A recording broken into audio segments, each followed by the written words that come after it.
어머니는 정말 이해가 안 돼요.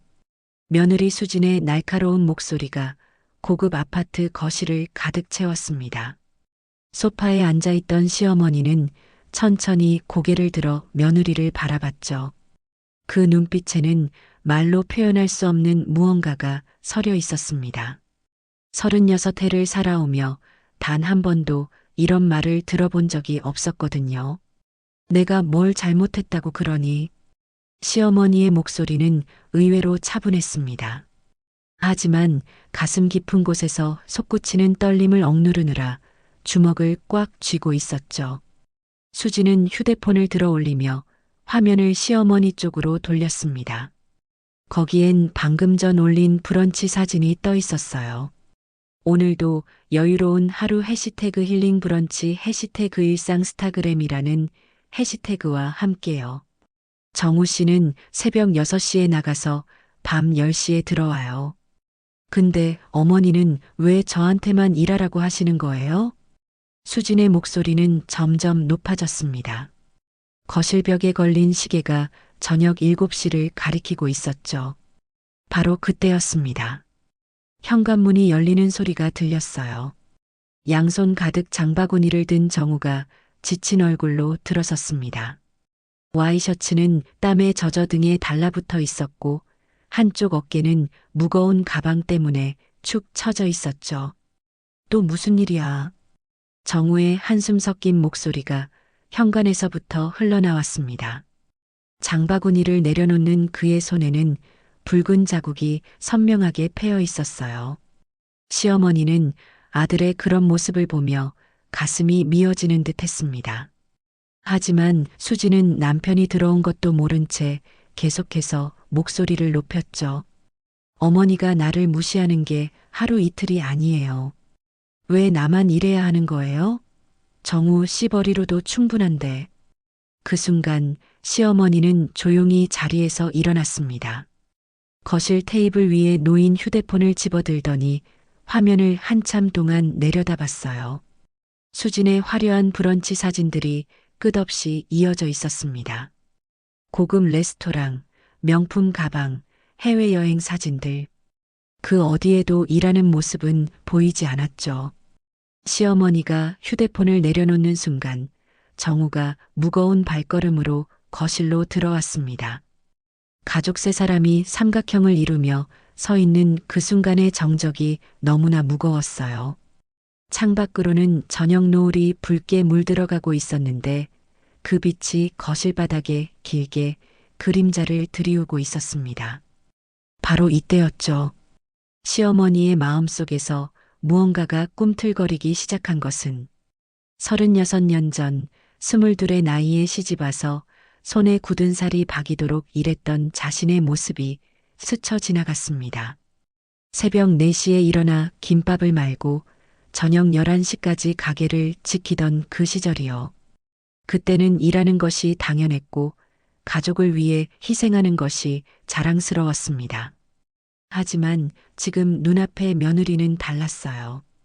결혼 3년째 단 한 번도 제대로 된 직장을 가져본 적이 없었죠.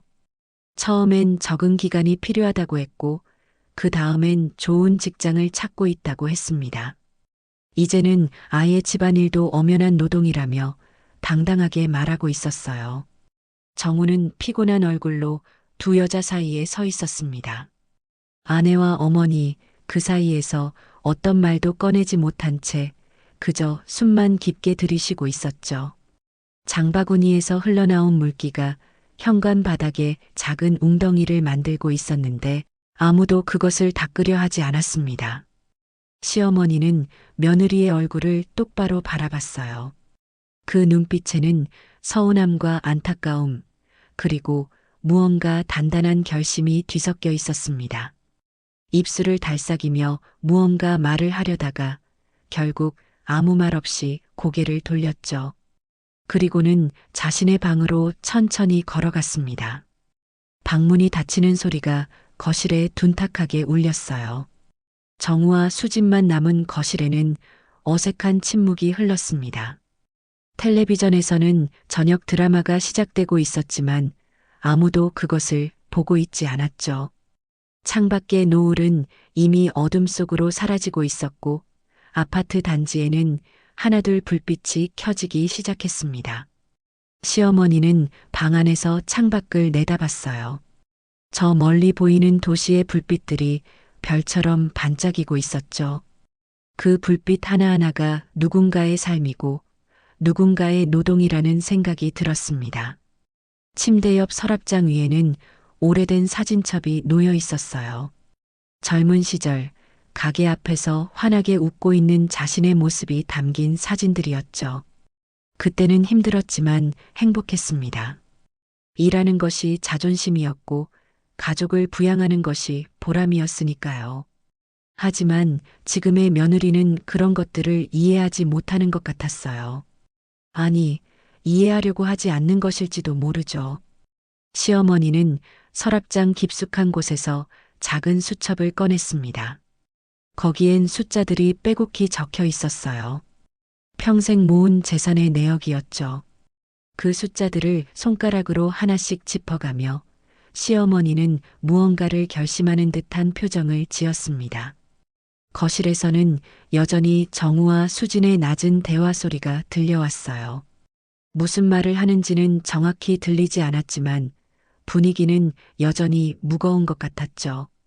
시어머니는 수첩을 다시 서랍 속에 넣고는 침대에 앉았습니다. 그리고는 두 손을 가만히 내려다봤어요. 손바닥에 깊게 패인 주름과 굳은 살이 삶의 흔적처럼 선명했습니다. 바로 그때 문득 한 가지 생각이 떠올랐어요. 며느리에게 일의 소중함을 가르쳐 줄 방법이 있을지도 모른다는 생각이었죠. 돈으로 할 수 있는 일이 있다면 그것도 나쁘지 않을 것 같았습니다. 시어머니의 입가에 희미한 미소가 번졌어요. 그것은 씁쓸하면서도 따뜻한 묘한 미소였습니다. 새벽 4시, 아직 어둠이 짙게 깔린 골목길에 작은 불빛 하나가 켜졌습니다. 36년 전의 일이었죠. 22의 젊은 여자는 차가운 물로 얼굴을 씻으며 잠을 깨웠어요. 거울에 비친 얼굴은 아직 앳되었지만 눈빛만은 누구보다 단단했습니다. 바로 지금의 시어머니, 그때의 영숙이었죠. 오늘도 김밥 200줄은 말아야 해. 영숙은 부엌으로 들어가 커다란 솥에 밥을 안쳤습니다. 쌀을 씻는 손이 차가운 물에 빨갛게 얼어붙었지만 멈출 수 없었어요. 남편은 이미 새벽 공사 현장으로 떠난 뒤였고 갓난아기인 정우는 방 안에서 곤히 잠들어 있었죠. 온 집안이 쥐 죽은 듯 고요한 가운데 부엌에서만 분주한 소리가 났습니다. 밥이 끓는 동안 영숙은 재료들을 손질했어요. 단무지를 가늘게 썰고 시금치를 데치고 계란을 부쳤죠. 손놀림은 빠르고 정확했습니다. 처음엔 서툴렀던 솜씨도 이제는 누구보다 능숙해졌어요. 김밥 한 줄을 마는데 걸리는 시간은 정확히 30초. 하루에 200줄이면 100분이 걸렸죠. 엄마, 우유. 작은 목소리에 영숙은 고개를 돌렸습니다. 3살배기 정우가 잠옷바람으로 부엌 문턱에 서 있었어요. 영숙은 김밥을 마는 손을 멈추지 않은 채 아이에게 말했죠. 조금만 기다려. 엄마가 이거 다 하고 줄게. 하지만 정우는 엄마 곁으로 다가와 치마폭을 잡고 늘어졌습니다. 영숙은 한숨을 삼키며 기미에 밥을 펴던 손을 멈췄어요. 그리고는 앞치마로 손을 대충 닦고 아이를 안아들었죠. 냉장고에서 우유를 꺼내 컵에 따라주는 동안에도 시계를 힐끔거렸습니다. 벌써 5시 반이 다 되어가고 있었어요. 정우가 우유를 다 마시자 영숙은 다시 아이를 방에 눕혔습니다. 그리고는 부엌으로 돌아와 미친 듯이 김밥을 말기 시작했죠. 손가락 사이로 밥알이 끼었다가 떨어지고 김 가장자리가 찢어지기도 했지만 멈출 수 없었어요. 6시가 되면 가게 문을 열어야 했으니까요. 아줌마 김밥 10줄 포장이요. 첫 손님의 목소리에 영숙은 환한 미소를 지었습니다. 비록 얼굴은 피곤했지만 손님 앞에서는 언제나 밝은 표정을 유지했죠. 김밥을 포장하면서도 다음 주문을 받고 계산을 하면서도 새로운 김밥을 말았어요. 두 손이 쉴 새 없이 움직였습니다. 점심시간이 되자 가게는 사람들로 북적였어요. 영숙은 화장실 갈 시간도 없이 일했죠. 발은 퉁퉁 부어 올랐고 허리는 아파서 펴지지도 않았습니다. 그래도 멈출 수 없었어요. 한 줄이라도 더 팔아야 했으니까요. 영숙 씨, 애는 누가 봐요? 옆 가게 아주머니가 물었습니다. 영숙은 김밥을 썰면서 대답했죠. 시어머니가 봐주세요. 그나마 다행이에요. 사실 시어머니와의 관계도 쉽지만은 않았습니다. 하지만 영숙은 불평하지 않았어요. 일할 수 있다는 것 자체가 감사했으니까요. 돈을 벌 수 있고 가족을 부양할 수 있다는 사실이 자랑스러웠죠. 저녁 10시 영숙은 가게 문을 닫고 집으로 돌아왔습니다. 정우는 이미 잠들어 있었고 남편은 아직 귀가하지 않았어요. 영숙은 차가운 물에 발을 담그고 하루의 피로를 풀었죠. 발가락 사이사이가 쑤시고 아팠지만 통장에 찍힌 숫자를 보면 그 아픔도 잊을 수 있었습니다. 정우야, 엄마가 열심히 일해서 너는 좋은 대학 보낼게. 잠든 아이의 머리를 쓰다듬으며 영숙은 속삭였어요. 그 작은 다짐이 하루하루를 버티게 하는 힘이었죠.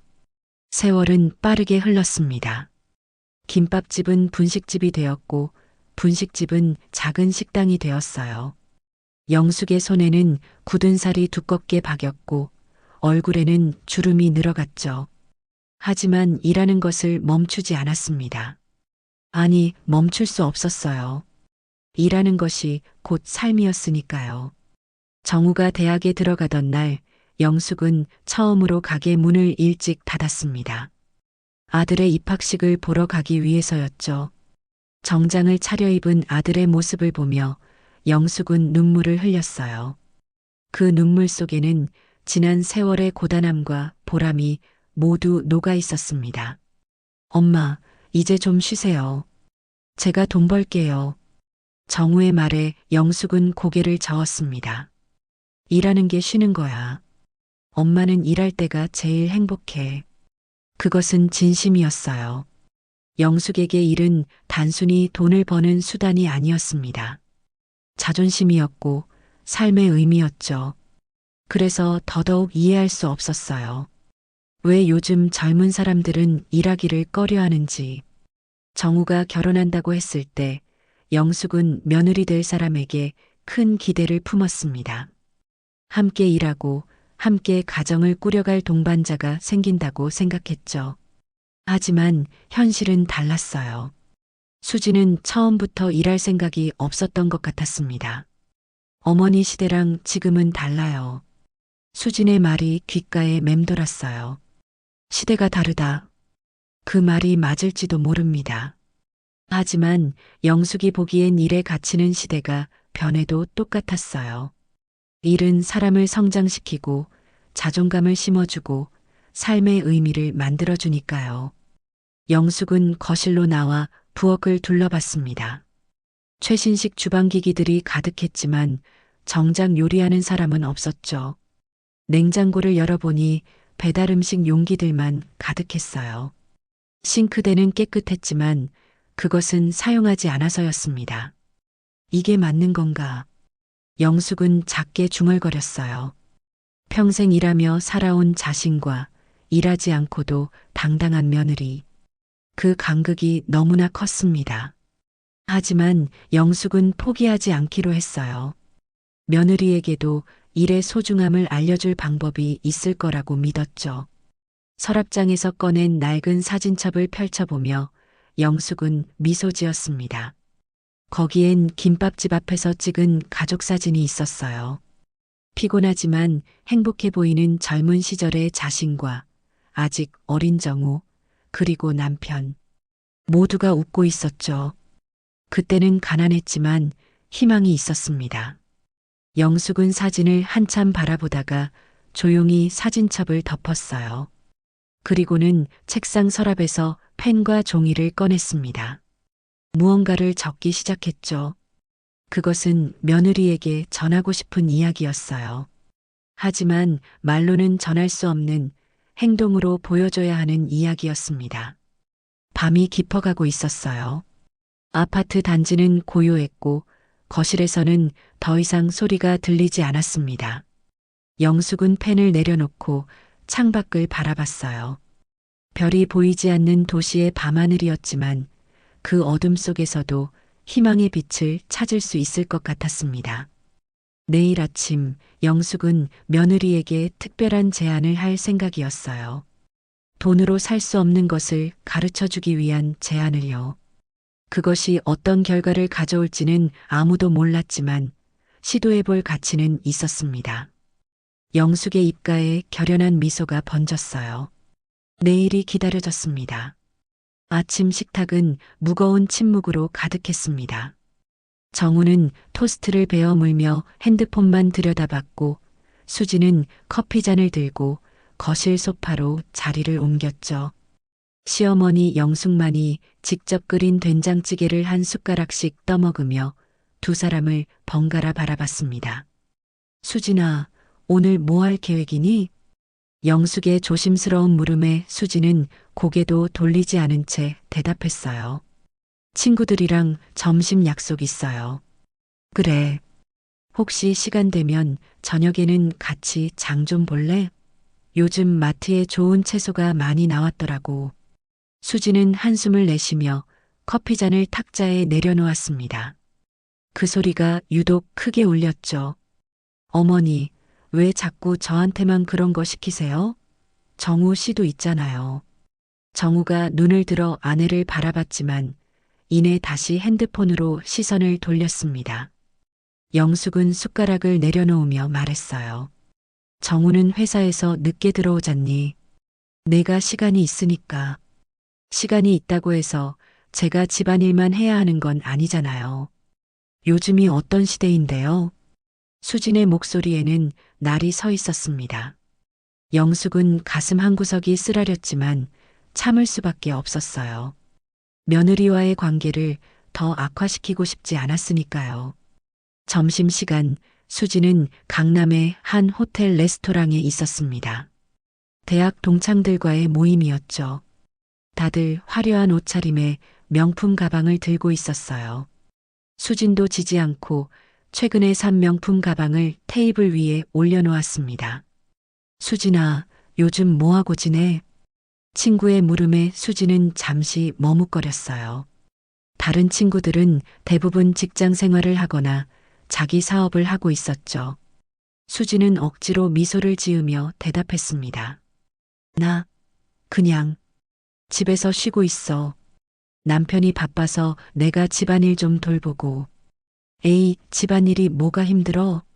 요즘은 다 가전제품이 해주잖아. 친구들의 웃음소리가 레스토랑에 울렸어요. 수진도 함께 웃었지만 마음 한구석이 불편했습니다. 사실 집안일도 제대로 하지 않고 있었으니까요. 근데 시어머니는 어때? 간섭 심하지 않아? 말도 마. 맨날 일하라고 잔소리야. 자기는 평생 일만 하고 살았다고 나도 그래야 한다는 거 있지. 친구들이 동정 어린 시선을 보냈습니다. 수지는 그 시선이 마음에 들었어요. 자신이 피해자인 것처럼 느껴졌으니까요. 그날 저녁 영숙은 혼자 마트에 갔습니다. 무거운 장바구니를 들고 집으로 돌아오는 길에 아파트 입구에서 수진을 만났어요. 수진은 택시에서 내리며 쇼핑백을 여러 개 들고 있었죠. 어머니, 혼자 장 보고 오셨어요? 수진의 물음에는 미안함보다는 귀찮음이 묻어 있었습니다. 영숙은 애써 미소를 지으며 고개를 끄덕였어요. 괜찮아. 나 혼자 하는 게 익숙해서. 엘리베이터 안에서 두 사람은 말없이 서 있었습니다.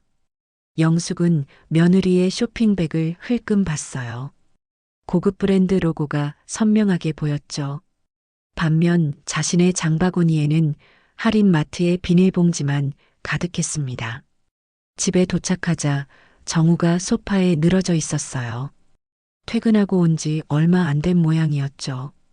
영숙은 장바구니를 부엌에 내려놓으며 아들에게 말했습니다. 정우야, 저녁 먹었니? 아직이요. 배고파요. 그래, 엄마가 금방 차려줄게. 수지는 쇼핑백을 들고 안방으로 들어가 버렸어요. 영숙은 혼자 부엌에서 저녁 준비를 시작했습니다.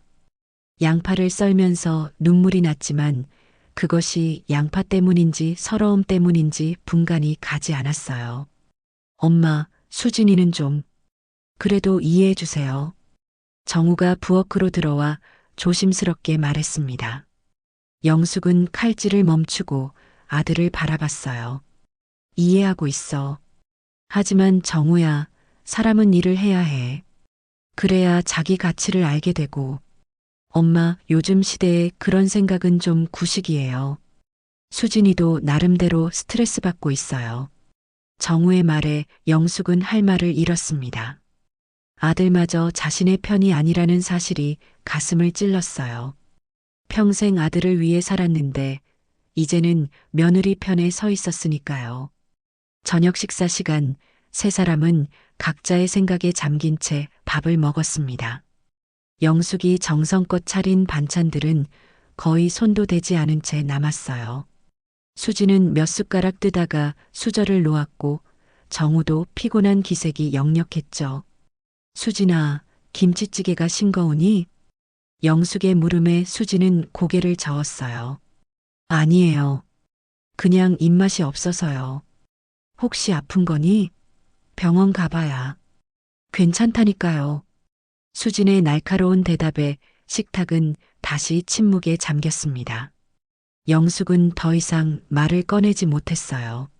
며느리의 눈치를 보게 된 자신이 한심하게 느껴졌죠. 식사 후 영숙은 혼자 설거지를 했습니다. 수지는 거실에서 드라마를 보고 있었고 정우는 안방에서 노트북을 하고 있었어요. 접시를 닦으며 영숙은 창밖을 바라봤습니다. 다른 집들의 불빛이 따뜻하게 보였어요. 그 집들은 어떨까? 가족들이 함께 대화하며 웃고 있을까? 그날 밤 영숙은 잠을 이루지 못했습니다. 천장을 바라보며 이런저런 생각에 잠겼어요. 자신이 뭘 잘못했는지, 왜 이렇게 되었는지 알 수가 없었죠. 분명 며느리를 사랑하는 마음으로 대했는데 오히려 그것이 부담이 되고 있는 것 같았습니다. 다음 날 아침 영숙은 일찍 일어나 아침 준비를 했어요. 그런데 부엌에 나온 수진이 뜻밖의 말을 했습니다. 어머니, 저 친정에 좀 다녀올게요. 엄마가 보고 싶다고 해서요. 그래. 며칠이나 있다 올 거니? 한 일주일 정도요.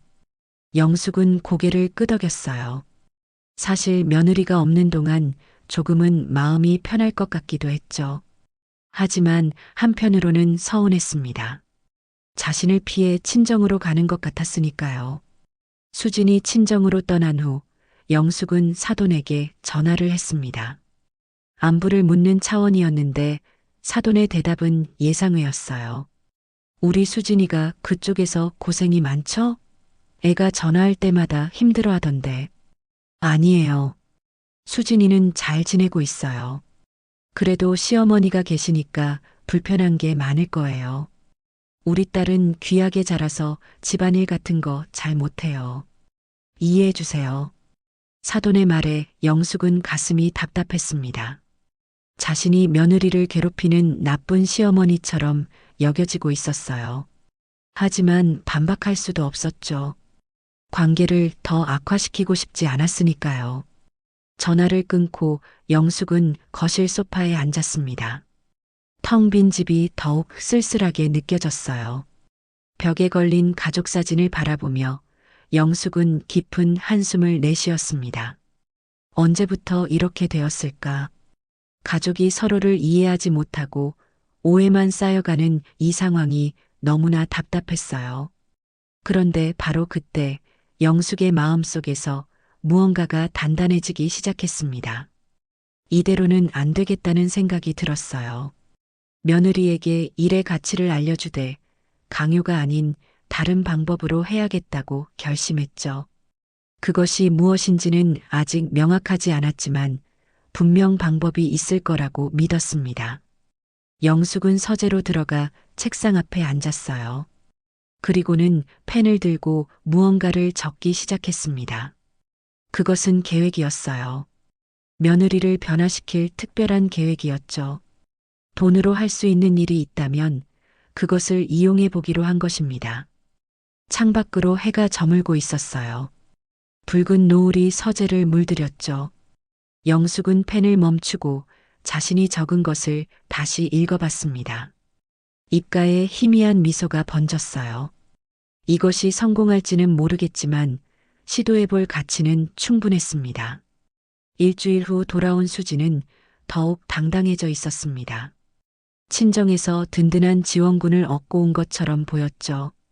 현관문을 열고 들어서자마자 수지는 거실에 놓인 새 가전제품들을 하나씩 살펴봤어요. 이거 누가 샀어요?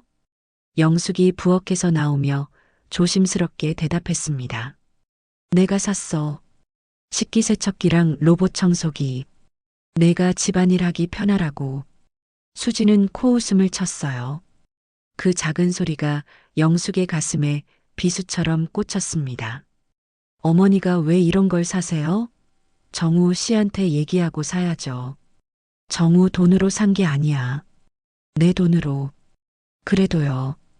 가족이니까 상의는 해야 하는 거 아니에요? 수지는 쇼핑백을 들고 안방으로 들어가 버렸습니다. 영숙은 새로 산 가전제품들을 멍하니 바라봤어요. 며느리를 위한 선물이었는데 오히려 잔소리를 들었으니 마음이 복잡했죠. 그날 저녁 정우가 퇴근하고 돌아왔을 때 수지는 바로 불평을 늘어놓았습니다. 여보, 어머니가 또 맘대로 비싼 거 사셨어. 우리한테 물어보지도 않고. 정우는 피곤한 얼굴로 넥타이를 풀며 한숨을 쉬었어요. 엄마가 좋은 뜻으로 하신 거잖아. 너무 그러지 마. 좋은 뜻? 내가 집안일도 제대로 안 한다고 빈정대는 거지. 뭐가 좋은 뜻이야? 영숙은 자기 방에서 두 사람의 대화를 듣고 있었습니다. 가슴이 먹먹해졌어요. 자신의 진심은 전혀 전달되지 않고 오해만 쌓여가고 있었으니까요. 다음 날 영숙은 은행에 갔습니다. 오래전부터 마음속에 품고 있던 계획을 실행하기 위해서였죠. 상담원과 마주 앉은 영숙은 차분한 목소리로 말했어요. 제 명의로 된 정기예금을 해지하고 싶은데요. 네, 고객님. 만기가 아직 6개월 남았는데 지금 해지하시면 이자 손실이. 괜찮습니다. 다 해지해 주세요. 상담원은 의아한 표정을 지었지만 영숙의 단호한 태도에 더 이상 말하지 않았어요. 서류를 작성하는 동안 영숙은 창밖을 바라봤습니다. 오가는 사람들이 모두 바쁘게 움직이고 있었죠. 저 사람들도 각자의 삶을 위해 일하고 있을 거예요. 며칠 후 영숙의 생신이었습니다. 65번째 생일이었죠. 아침부터 영숙은 미역국을 끓이며 혼자 부엌에 서 있었어요. 정우는 일찍 출근했고 수지는 아직 자고 있었습니다. 어머니, 오늘 뭐 특별한 날이에요? 11시쯤 되어서야 일어난 수진이 하품을 하며 물었어요. 영숙은 애써 미소를 지으며 고개를 저었습니다. 아니야. 그냥 미역국이 먹고 싶어서. 수지는 더 이상 묻지 않았어요. 커피를 내리며 핸드폰만 들여다봤죠. SNS에는 또 새로운 사진이 올라가고 있었습니다. 홈카페 타임 해시태그 여유로운 일상이라는 해시태그와 함께요. 점심 무렵 영숙의 핸드폰에 메시지가 왔어요. 오랜 친구들의 생일 축하 메시지였죠. 하지만 정작 한 지붕 아래 사는 가족에게서는 아무런 인사도 없었습니다. 영숙은 쓸쓸한 미소를 지으며 혼자 밥을 먹었어요. 오후가 되자 수지는 외출 준비를 했습니다. 명품 가방에 화장품을 넣으며 거울 앞에서 한참을 보냈죠. 어디 가니? 백화점에 좀 가려고요. 세일 기간이라서. 영숙은 고개를 끄덕였어요. 더 이상 묻지 않았습니다. 며느리의 일정에 간섭하고 싶지 않았으니까요. 하지만 마음 한구석이 서늘했어요.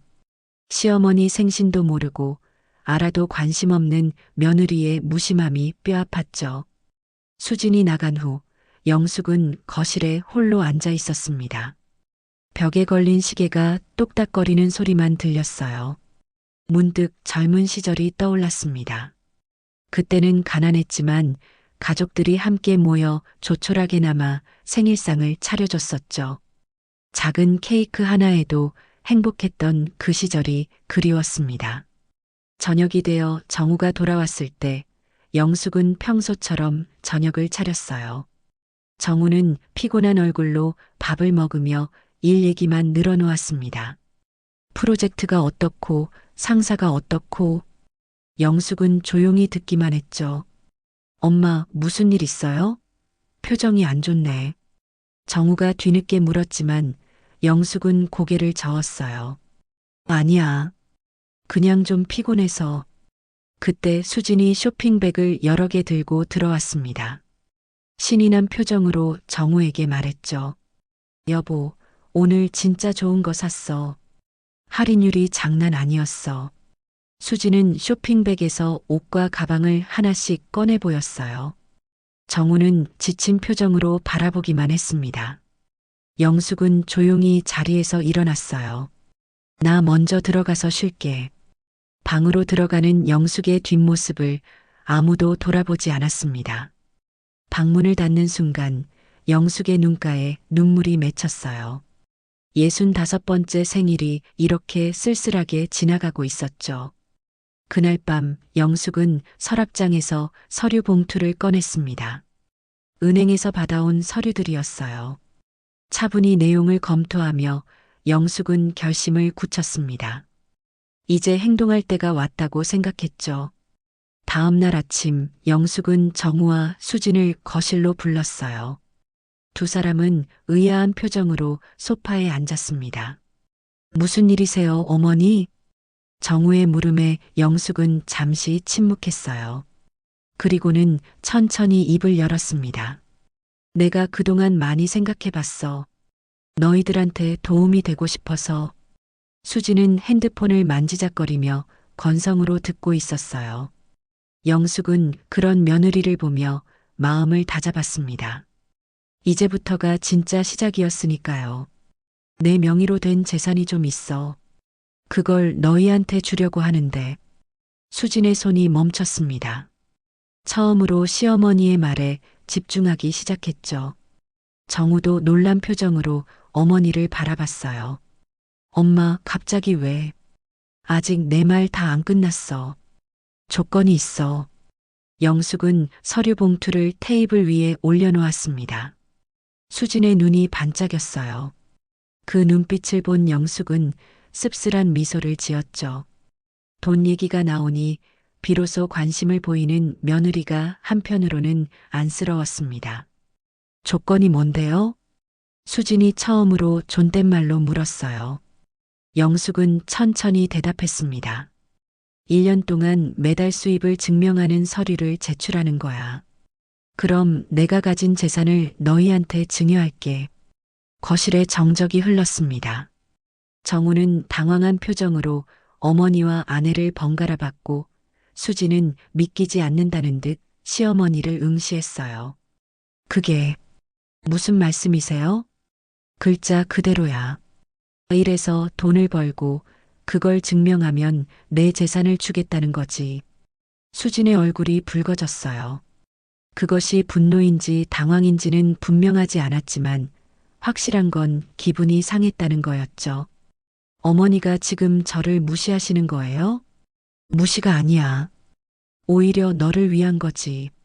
일의 가치를 알았으면 해서. 수지는 벌떡 일어났습니다. 온몸이 부들부들 떨리고 있었어요. 저는 그런 조건부 돈 필요 없어요. 어머니나 가지세요. 수지는 환한 걸음으로 안방으로 들어가 버렸어요. 쾅 하고 문 닫는 소리가 집안에 울렸습니다. 정우는 난감한 표정으로 어머니를 바라봤죠.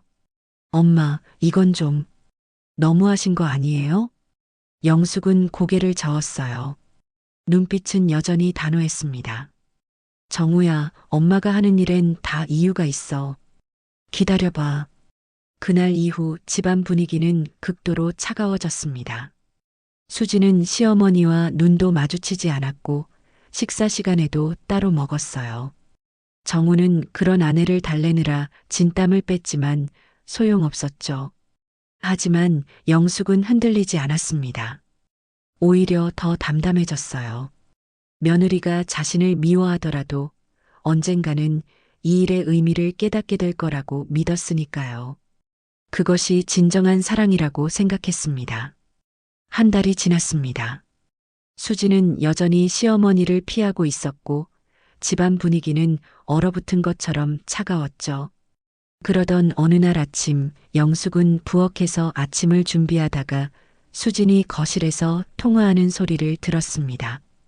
엄마, 나 요즘 너무 힘들어. 시어머니가 날 완전히 무시해. 수진의 목소리에는 억울함이 가득했어요. 영숙은 손을 멈추고 귀를 기울였습니다. 돈을 준다면서 일하라고 하는데 그게 사람 대하는 태도야? 나를 뭘로 보는 거지? 친정 어머니의 목소리는 들리지 않았지만 수진의 대답으로 대화 내용을 짐작할 수 있었어요. 그래, 엄마 말이 맞아. 내가 왜 그런 조건을 받아들여야 해? 정우 씨버리로도 충분한데. 영숙은 가슴이 답답했습니다.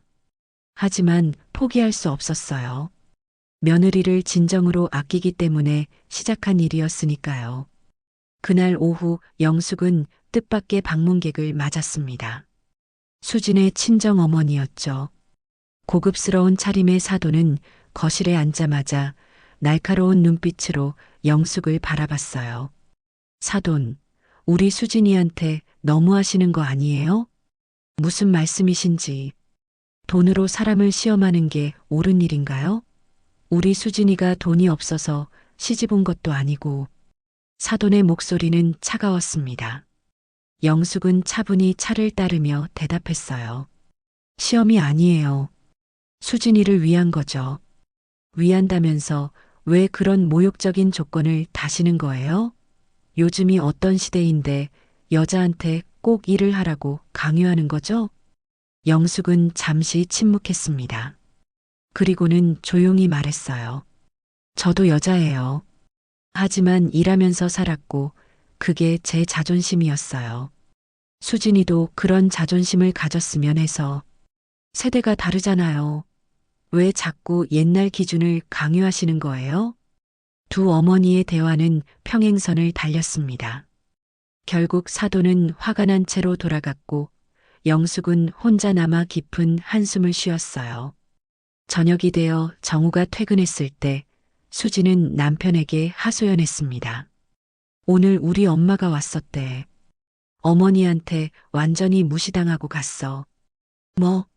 장모님이 왜? 내가 불쌍해서 찾아오신 거지. 여보, 우리 그냥 따로 살까? 정우는 놀란 얼굴로 아내를 바라봤어요. 수진의 눈에는 눈물이 고여 있었습니다. 수진아, 그건 좀. 도대체 왜 나한테만 이러는 거야? 내가 뭘 잘못했다고. 그때 영숙이 방에서 나왔습니다. 며느리의 울먹이는 모습을 본 영숙은 잠시 망설이다가 다가갔어요. 수진아, 잠깐 앉아봐.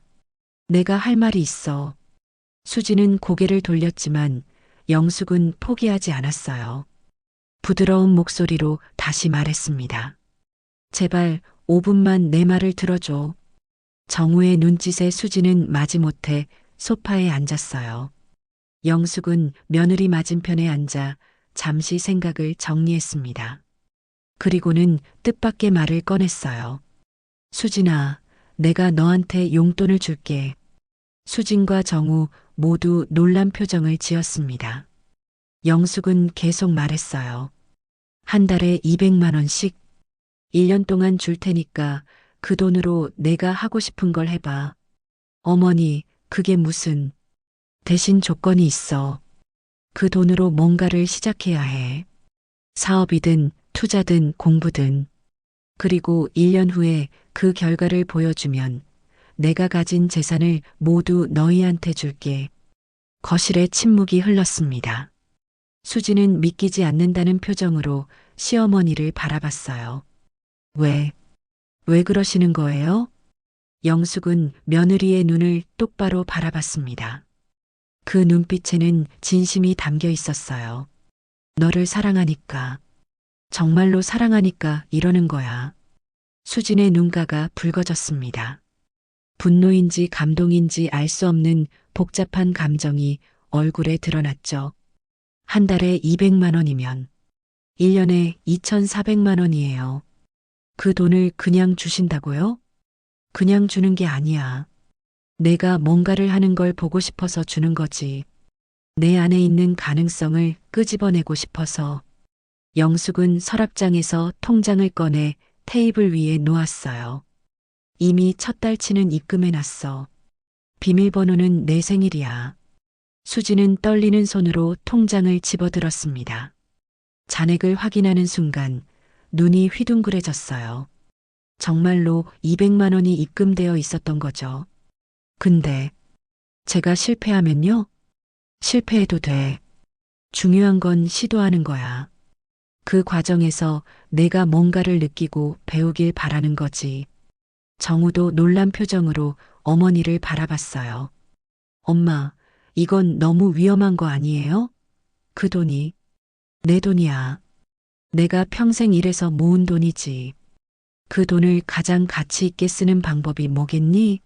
가족을 위해 쓰는 거 아닐까? 영숙은 자리에서 일어났습니다. 그리고는 수진을 내려다보며 말했어요. 1년이야. 그 시간 동안 내가 어떻게 변하는지 지켜볼게. 압박감을 느낄 필요는 없어. 그저 내가 하고 싶은 걸 찾아서 해봐. 영숙이 방으로 들어간 후 정우와 수진은 한동안 말이 없었습니다. 통장을 든 수진의 손이 미세하게 떨리고 있었어요. 이게 진짜 맞는 건가? 수진의 혼잣말에 정우는 대답하지 못했습니다. 어머니의 행동이 너무나 파격적이어서 어떻게 받아들여야 할지 몰랐으니까요. 그날 밤 수진은 잠을 이루지 못했어요. 통장을 베개 밑에 넣어두고 뒤척였죠. 시어머니의 말이 계속 머릿속을 맴돌았습니다. 너를 사랑하니까라는 그 말이 가슴 깊은 곳을 건드렸어요. 새벽녘 수지는 조용히 일어나 거실로 나갔습니다. 창밖으로 보이는 도시의 불빛들을 바라보며 생각에 잠겼어요. 200만 원으로 뭘 할 수 있을까? 아니, 뭘 해야 할까? 처음으로 진지하게 고민하기 시작했습니다. 부엌에서 물을 마시려는데 시어머니 방에서 불빛이 새어나오는 걸 봤어요. 문틈으로 보니 영숙이 책상에 앉아 무언가를 쓰고 있었습니다. 그 모습이 왠지 쓸쓸해 보였어요. 수지는 발걸음을 돌려 자기 방으로 돌아갔습니다. 그리고는 노트북을 켰어요. 검색창에 소자본 창업이라고 입력했다가 지우고 다시 온라인 쇼핑몰을 검색했습니다. 그러다가 또 지우고 결국 나에게 맞는 일 찾기라고 검색했죠. 어느새 동이 트고 있었습니다. 수지는 밤새 검색한 내용들을 노트에 정리하며 작은 계획을 세우기 시작했어요. 완벽하지는 않았지만 무언가를 시작하려는 의지가 생겼습니다. 아침이 되자 영숙이 부엌에서 아침을 준비하고 있었어요. 수지는 망설이다가 부엌으로 들어갔습니다. 어머니, 도와드릴까요? 영숙은 놀란 표정으로 며느리를 돌아봤어요. 수진의 얼굴에는 어색하지만 진심 어린 미소가 있었습니다. 그래, 같이 하자. 두 사람은 나란히 서서 아침을 준비했어요. 아직은 서먹했지만 그 거리가 조금씩 좁혀지고 있다는 걸 둘 다 느낄 수 있었습니다. 시간은 빠르게 흘렀습니다. 봄이 가고 여름이 왔고 어느새 가을 단풍이 아파트 단지를 물들이고 있었죠. 영숙은 달력을 보며 날짜를 세어봤어요. 빨간 동그라미가 쳐진 날이 다가오고 있었습니다. 수진에게 용돈을 주기 시작한 지 벌써 10달이 지나고 있었으니까요. 저녁 식사 시간, 세 사람은 조용히 밥을 먹고 있었습니다. 젓가락이 그릇에 부딪히는 소리만이 식탁을 채웠죠. 영숙은 수진을 흘끔 바라봤어요. 며느리의 표정이 평소와 달리 어두웠습니다. 눈 밑에는 그늘이 져 있었고 밥을 제대로 뜨지도 못하고 있었죠. 영숙이 국그릇을 내려놓으며 입을 열었습니다. 수진아, 요즘 어떻게 지내니? 수진의 손이 멈췄어요. 젓가락을 쥔 손가락이 미세하게 떨렸죠. 고개를 들지 못한 채 작은 목소리로 대답했습니다. 그 목소리는 모기 소리만큼 작았어요. 영숙은 기다렸습니다.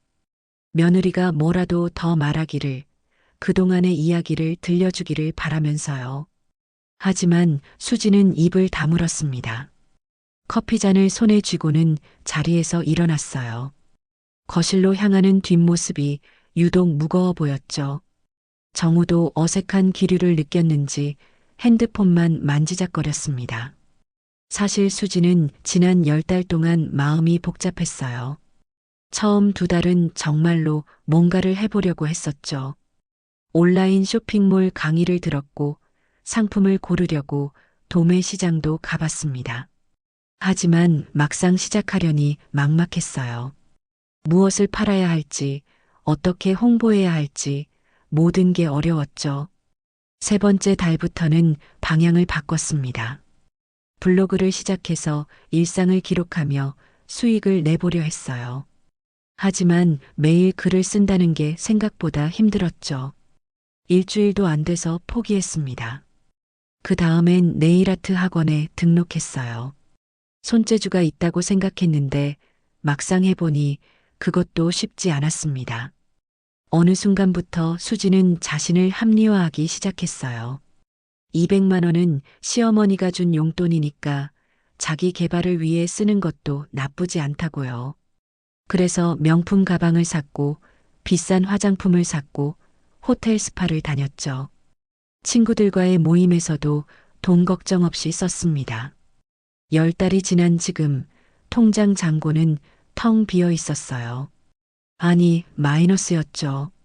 카드값도 밀려 있었고 정우 몰래 소액 대출도 받은 상태였습니다. 이 사실을 아는 사람은 수진뿐이었어요. 다음 날 아침 수진은 거울 앞에 서서 자신의 얼굴을 바라봤습니다. 화장으로도 가려지지 않는 다크서클이 짙게 드리워져 있었어요. 핸드폰이 울렸습니다. 카드사에서 온 연체 안내 문자였죠. 수지는 핸드폰을 뒤집어 놓고 한숨을 쉬었어요. 거실로 나가니 영숙이 차를 마시고 있었습니다. 수진과 눈이 마주치자 영숙이 부드럽게 미소 지었어요. 그 미소가 오히려 수진의 가슴을 찔렀죠. 영숙이 찻잔을 내려놓으며 입을 열었습니다. 다음 달이면 1년이야. 단 한마디였지만 그 무게는 천근처럼 무거웠어요. 수지는 소파에 주저앉았습니다.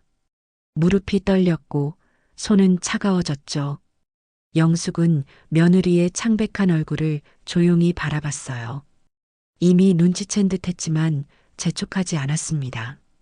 그날 오후 수지는 친정에 갔어요. 엄마 얼굴을 보자마자 눈물이 터졌습니다. 친정 어머니는 딸을 안아주며 등을 토닥였어요. 한참을 울고 난 후에야 수지는 이야기를 꺼냈죠. 시어머니가 준 돈을 다 써버렸다고, 카드비까지 졌다고, 이제 어떻게 해야 할지 모르겠다고요. 친정 어머니의 얼굴이 굳어졌습니다. 하지만 딸을 나무라지는 않았어요. 대신 현실적인 조언을 했죠. 정우에게 털어놓고 도움을 청하라고, 부부는 어려울 때 서로 의지하는 거라고요. 하지만 수지는 고개를 저었습니다. 남편에게 실망을 주고 싶지 않았어요. 집으로 돌아오는 택시 안에서 수지는 창밖을 바라봤습니다. 거리의 사람들이 바쁘게 움직이고 있었어요. 저 사람들은 모두 일을 하고 있겠죠. 돈을 벌고 생활하고 자기 삶을 책임지고 있을 거예요. 수지는 처음으로 부끄러움을 느꼈습니다. 그날 밤 정우가 늦게 귀가했을 때 수지는 거실에 앉아 있었어요. 노트북을 켜놓고 뭔가를 보고 있었죠. 정우가 다가가 화면을 보니 구인 사이트였습니다. 정우의 눈이 커졌어요. 수진이 고개를 들어 남편을 바라봤습니다. 눈가가 부서 있었어요. 잠시 침묵이 흘렀습니다. 정우가 아내 옆에 앉았어요. 무슨 일이 있었는지 묻고 싶었지만 수진의 표정을 보니 말을 꺼내기 어려웠죠. 수진도 마찬가지였어요. 모든 걸 털어놓고 싶었지만 입이 떨어지지 않았습니다. 다음 날부터 수진은 이력서를 쓰기 시작했어요. 경력란은 비어 있었지만 자기소개서는 정성껏 썼습니다. 대학 졸업 후 바로 결혼해서 경력이 없다는 것, 하지만 이제라도 시작하고 싶다는 것, 열심히 배우겠다는 것을 솔직하게 적었죠. 일주일 동안 수지는 20군데 넘게 지원했습니다. 하지만 대부분은 서류에서 탈락했어요. 33살의 경력 없는 여성을 원하는 곳은 많지 않았죠. 면접 기회를 얻은 곳도 있었지만 결과는 좋지 않았습니다. 11달째 되던 날 영숙은 수진을 불렀습니다. 수진은 떨리는 마음으로 거실에 앉았어요. 영숙의 표정은 담담했지만 눈빛은 따뜻했죠. 차를 한 모금 마신 영숙이 조용히 말을 꺼냈습니다. 준비는 어떻게 되어가니? 수진의 얼굴이 새하얗게 질렸어요. 입술이 파르르 떨렸고 눈에는 눈물이 고였습니다. 더 이상 숨길 수 없었어요. 무릎을 꿇으려는 수진을 영숙이 잡았습니다. 그리고는 며느리의 손을 꼭 잡았어요. 그 손은 따뜻했고 떨림이 전해졌죠. 수진은 고개를 숙인 채 모든 걸 털어놨습니다. 돈을 어떻게 썼는지, 왜 실패했는지, 지금 얼마나 막막한지. 말을 하면서도 눈물이 멈추지 않았어요. 영숙은 아무 말 없이 들어줬습니다. 가끔 며느리의 손을 더 꽉 잡아줄 뿐이었죠. 이야기가 끝나자 거실에는 정적이 흘렀습니다. 수지는 시어머니의 반응이 두려워 고개를 들 수 없었어요.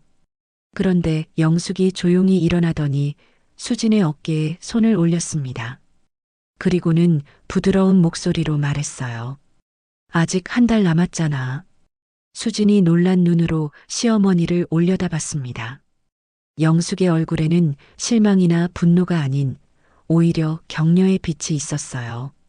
수진은 다시 눈물이 났지만 이번엔 다른 눈물이었죠. 감사함과 미안함, 그리고 새로운 다짐이 섞인 눈물이었습니다. 그날 밤 수진은 처음으로 제대로 된 계획을 세웠어요. 화려한 꿈이 아닌 현실적인 목표를요. 작은 회사라도 좋으니 일단 취직하기, 그리고 성실하게 일하면서 경력을 쌓기. 그게 지금 자신이 할 수 있는 최선이라고 생각했습니다. 영숙은 방에서 며느리가 노트북을 두드리는 소리를 들으며 희미하게 미소 지었어요. 실패를 통해 배우는 것, 그것이야말로 가장 값진 교훈이라는 걸 알았으니까요. 돈은 잃었지만 며느리는 더 중요한 걸 얻고 있었습니다. 마지막 한 달은 숨가쁘게 지나갔습니다. 수지는 새벽부터 일어나 이력서를 수정하고 면접 준비를 했어요. 거절 메일이 올 때마다 좌절했지만 포기하지 않았습니다. 영숙은 멀리서 그런 며느리를 지켜봤어요. 말없이 따뜻한 차를 내려놓거나 면접 갈 때 입을 정장을 다려놓는 것으로 응원을 대신했죠. 드디어 약속한 1년이 되는 날 아침이었습니다. 수지는 일찍 일어나 거실에 앉아 있었어요. 손에는 얇은 서류 봉투가 들려 있었죠. 영숙이 부엌에서 나오다가 며느리를 발견하고 멈췄습니다. 두 사람의 시선이 마주쳤어요. 수진이 먼저 입을 열었습니다. 어머니, 앉으세요. 영숙은 며느리 맞은편에 앉았어요. 수진의 표정은 그 어느 때보다 진지했습니다. 1년 전에 철없던 모습은 어디에도 없었죠. 수지는 서류 봉투를 테이블 위에 올려놓았습니다. 이게 뭐니? 영숙이 물었고 수지는 잠시 숨을 고른 뒤 대답했어요. 제가 1년 동안 한 일들이에요. 영숙이 봉투를 열어보니 여러 장의 서류가 들어 있었습니다. 온라인 쇼핑몰 사업자 등록증, 블로그 운영 기록, 네일아트 학원 수료증, 그리고 수십 장의 입사 지원서 사본들이었죠. 마지막 장에는 작은 카페에 아르바이트 근로 계약서가 있었어요. 어제 계약했어요. 시급은 많지 않지만 수진의 목소리가 떨렸습니다. 영숙은 서류들을 하나하나 살펴봤어요. 실패의 흔적들이었지만 동시에 노력의 증거였죠.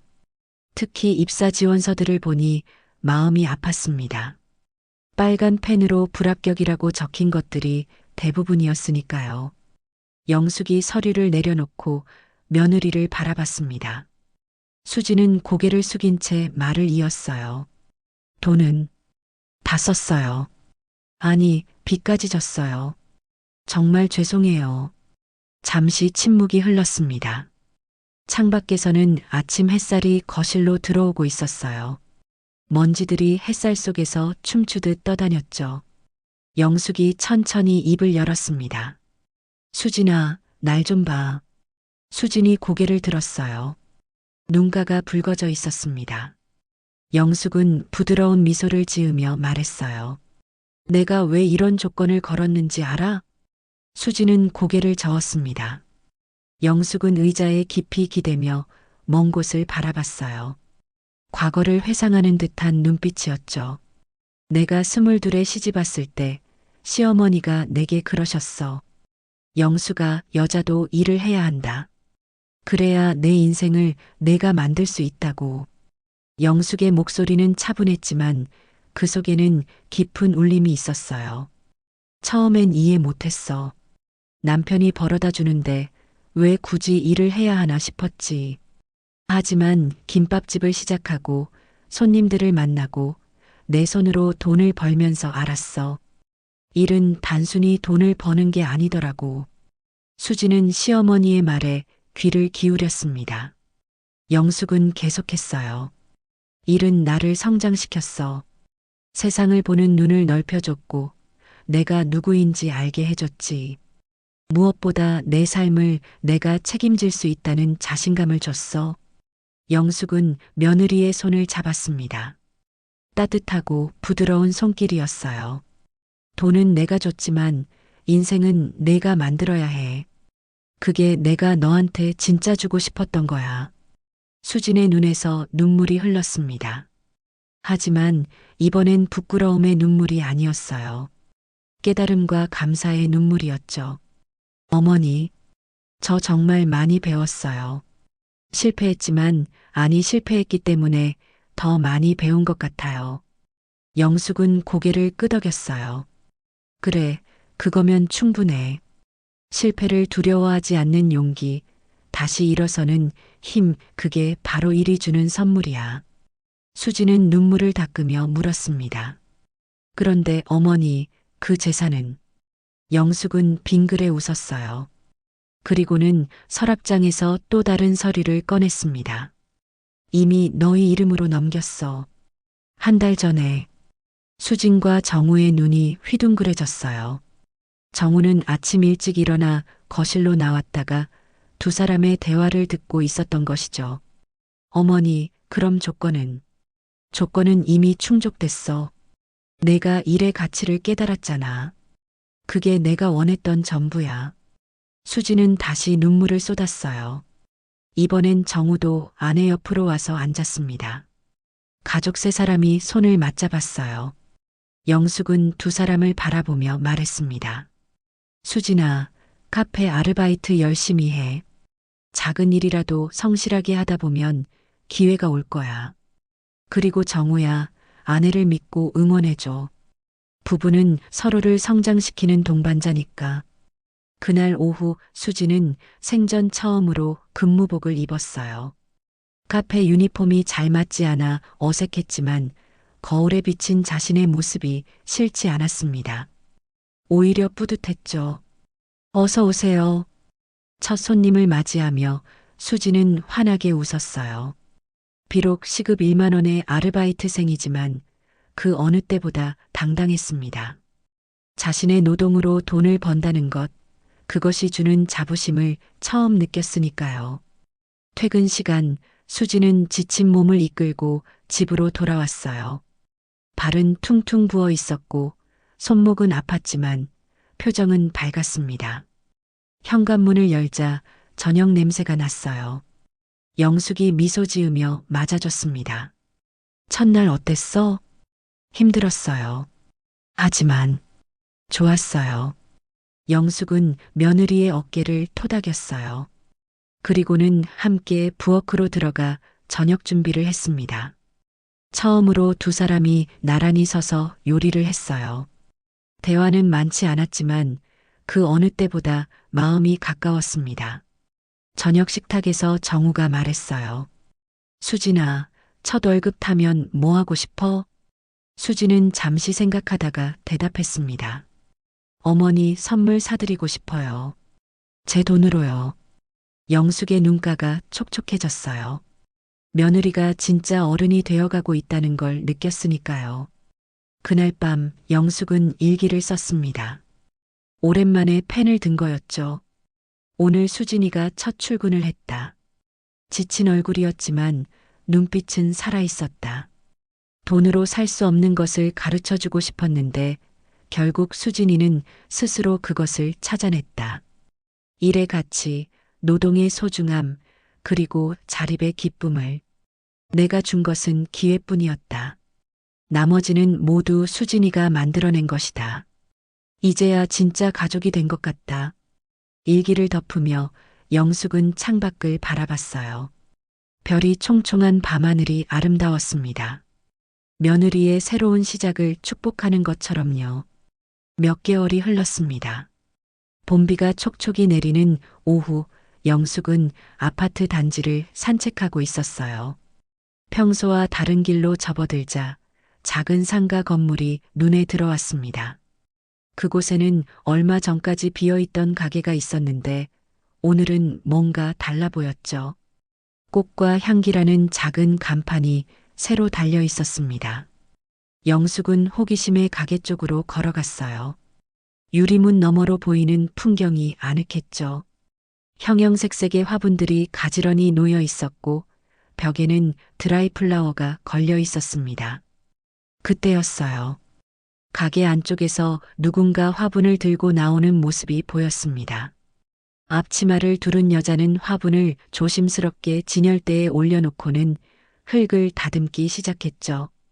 손가락으로 흙을 만지며 식물의 상태를 확인하는 그 모습이 사뭇 진지했습니다.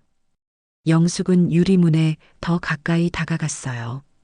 그리고는 숨이 멎을 듯 놀랐습니다. 앞치마를 두른 그 사람이 바로 수진이었으니까요. 하지만 영숙이 알던 수진과는 달랐어요. 화장기 없는 맨얼굴이었고 머리는 간단히 묶어 올렸으며 손톱에는 매니큐어 대신 흙이 끼어 있었죠. 수진은 화분을 만지며 혼잣말을 했습니다. 영숙에게는 들리지 않았지만 식물에게 말을 걸고 있는 것 같았어요. 그 표정이 너무나 평화로워 보였습니다. 예전에 날카롭고 불만 가득했던 표정은 온데간데 없었죠. 영숙은 가게 안으로 들어가지 않고 밖에서 지켜봤어요. 수지는 분무기로 식물들에게 물을 주기 시작했습니다. 하나하나 정성스럽게 살피며 물의 양을 조절했죠. 어떤 화분은 잎을 닦아주기도 하고 어떤 것은 위치를 바꿔주기도 했어요. 그때 손님이 들어왔습니다. 중년의 여성이었죠. 수지는 밝은 미소로 손님을 맞이했어요. 어서 오세요. 무엇을 도와드릴까요? 그 목소리가 얼마나 자연스럽고 친근한지 영숙은 또 한 번 놀랐습니다. 손님이 선물용 화분을 찾는다고 하자 수지는 여러 가지를 추천하며 각각의 특징을 설명했어요. 전문가처럼 식물의 관리법을 알려주는 모습이 인상적이었죠. 손님이 화분을 고르자 수지는 정성껏 포장을 했습니다. 리본을 묶으며 손님과 대화를 나누는 모습이 너무나 자연스러웠어요. 손님이 만족스러운 표정으로 가게를 나가자 수지는 문 앞까지 배웅했습니다. 혼자 남은 수지는 다시 일을 시작했어요. 바닥에 떨어진 흙을 쓸고 물조리개를 정리하고 새로 들어온 화분들을 분류했죠. 그 모든 동작이 능숙했습니다. 마치 오래전부터 이 일을 해온 사람처럼요. 영숙은 가게 옆 벤치에 앉아 계속 지켜봤어요. 오후 햇살이 가게 안으로 스며들었고 수지는 그 빛 속에서 일하고 있었습니다. 가끔 이마에 땀을 닦기도 했지만 표정은 항상 밝았어요. 퇴근 시간이 가까워지자 정우가 나타났습니다. 양복 차림의 정우는 가게 문을 열고 들어가며 환하게 웃었어요. 수진도 남편을 보자 얼굴이 더욱 밝아졌죠. 두 사람이 나누는 대화는 들리지 않았지만 서로를 바라보는 눈빛에서 사랑과 존중이 느껴졌습니다. 정우가 앞치마를 두르고 청소를 도왔어요. 부부가 함께 가게를 정리하는 모습이 보기 좋았습니다. 수진이 화분을 옮기다가 흙을 쏟자 정우가 웃으며 치워줬어요. 그런 사소한 순간들이 영숙의 마음을 따뜻하게 했죠. 해가 저물 무렵 부부는 가게 문을 닫고 나왔습니다. 수지는 가게를 한 번 더 돌아보며 흐뭇한 미소를 지었어요. 그 미소가 영숙의 눈에는 가장 아름다워 보였습니다. 일하는 사람의 자부심이 담긴 미소였으니까요. 영숙은 자리에서 일어났어요. 그리고는 가게 앞을 지나며 진열장을 들여다봤습니다. 작은 화분 하나가 눈에 들어왔어요. 행운목이라는 이름표가 붙어 있었죠. 영숙은 잠시 망설이다가 가게 옆에 있는 작은 테이블에 뭔가를 놓고 갔습니다. 다음 날 아침 수진이 가게 문을 열자 테이블 위에 놓인 것을 발견했어요. 작은 화분이었습니다. 영숙이 어제 봤던 바로 그 행운목이었죠. 화분에는 메모가 꽂혀 있었어요. 일하는 내 모습이 아름다워서 마이너스 어머니가. 수지는 메모를 읽으며 눈시울이 붉어졌어요. 주위를 둘러봤지만 시어머니의 모습은 보이지 않았습니다. 수지는 화분을 가슴에 안고 한참을 서 있었어요. 그리고는 가게 안으로 들어가 가장 좋은 자리에 그 화분을 놓았습니다. 점심시간 수지는 영숙에게 전화를 했어요. 어머니, 감사해요. 정말로요. 영숙의 목소리는 부드러웠습니다. 가게가 예쁘더라. 내가 일하는 모습도 예뻤고. 어머니, 제가 점심 대접할게요. 가게로 오세요. 1시간 후 영숙은 며느리의 가게를 찾았어요. 이번엔 손님으로서 정식으로 들어갔죠. 수지는 시어머니를 반갑게 맞이하며 가게를 소개했습니다. 어떻게 이 일을 시작하게 됐는지, 얼마나 힘들었는지, 하지만 얼마나 보람 있는지를 들려줬어요. 카페에서 일하면서 돈을 모았어요. 정우 씨도 도와줬고요. 작은 가게지만 제 가게예요. 수진의 목소리에는 자부심이 가득했습니다. 영숙은 며느리의 손을 잡았어요. 흙이 묻어있고 거칠어진 손이었지만 그 어떤 손보다 아름다웠죠. 자랑스러워. 정말로. 두 사람은 가게 한쪽에 마련된 작은 테이블에 앉아 차를 마셨어요. 창밖으로는 봄비가 내리고 있었고 가게 안은 꽃향기로 가득했습니다. 더 이상 많은 말이 필요하지 않았어요. 서로의 눈빛만으로도 충분했으니까요. 저녁 무렵 영숙이 가게를 나서며 말했습니다. 수진아, 힘들면 언제든 말해. 우리는 가족이니까. 알아요, 어머니. 이제는 정말로 알아요. 영숙은 며느리를 한 번 더 보고 돌아섰어요. 걸어가면서도 계속 뒤를 돌아봤죠. 불 켜진 작은 가게가 마치 등대처럼 따뜻하게 빛나고 있었습니다. 그 안에서 일하고 있을 며느리를 생각하니 마음이 뿌듯했어요. 집으로 돌아온 영숙은 서재에 앉아 창밖을 바라봤습니다. 빗방울이 창문을 두드리고 있었어요. 며느리가 일의 가치를 깨닫고 자신의 길을 찾아가는 모습을 보니 감회가 새로웠죠. 돈으로는 살 수 없는 것들이 있다는 걸 수진도 이제는 알게 된 것 같았습니다. 그날 밤 영숙은 오랜만에 편안하게 잠들었어요. 꿈속에서는 수진의 가게가 더 크게 번창한 모습이 보였습니다. 그리고 그곳에서 행복하게 일하는 며느리의 모습도요. 흙 묻은 손으로 활짝 웃는 그 미소가 꿈속에서도 아름답게 빛나고 있었습니다.